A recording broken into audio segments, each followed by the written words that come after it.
Hey, this is Nicolosi. In this video, I'll demo the VPS module introduced in Mela 4.4.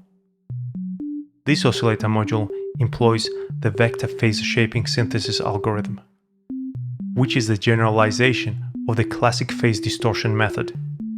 With its skew and formants parameters, you can create a lot of interesting waveforms. Let's look at the VPS module closely.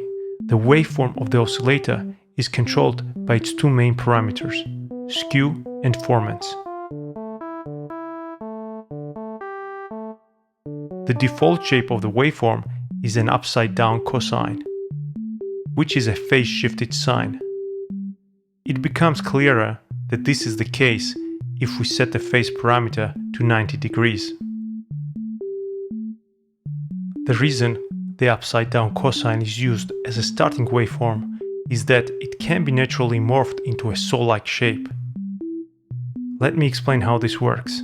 The phase distortion synthesis is achieved by playing back different parts of the sinusoid at different rates.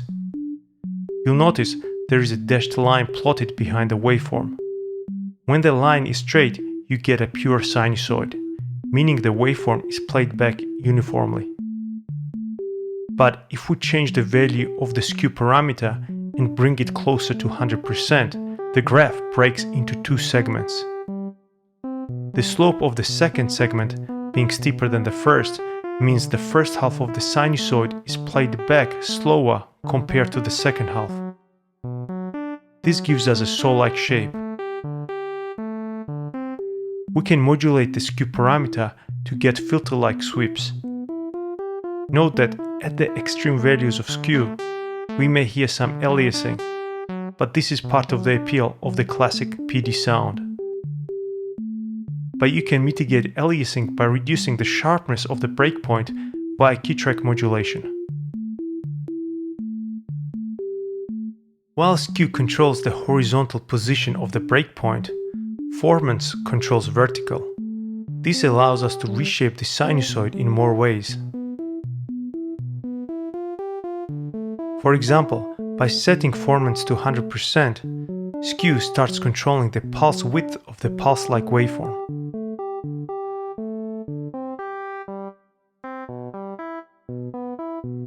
And of course, it makes sense to modulate the formants parameter.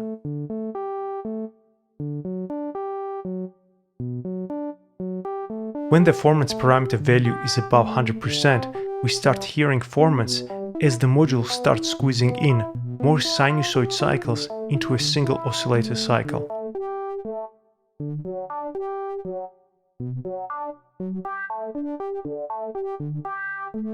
Let's use LFO to modulate these parameters at audio rates for even tastier sound. The LFO rate parameters need to be harmonically related to the pitch of the VPS oscillator, otherwise the preset won't sound pleasing.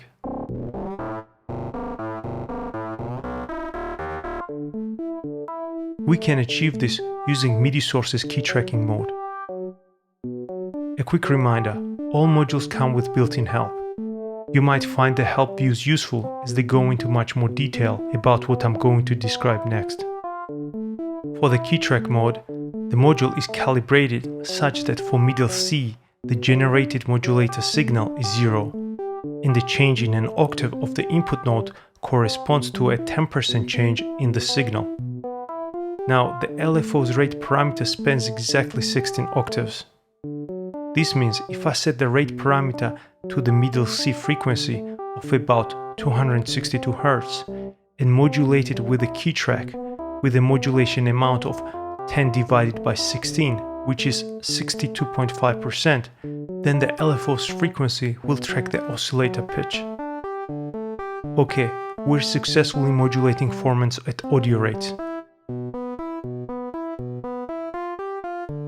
To make this preset slightly more interesting, we can set the depth of the LFO to be modulated by the amp envelope module.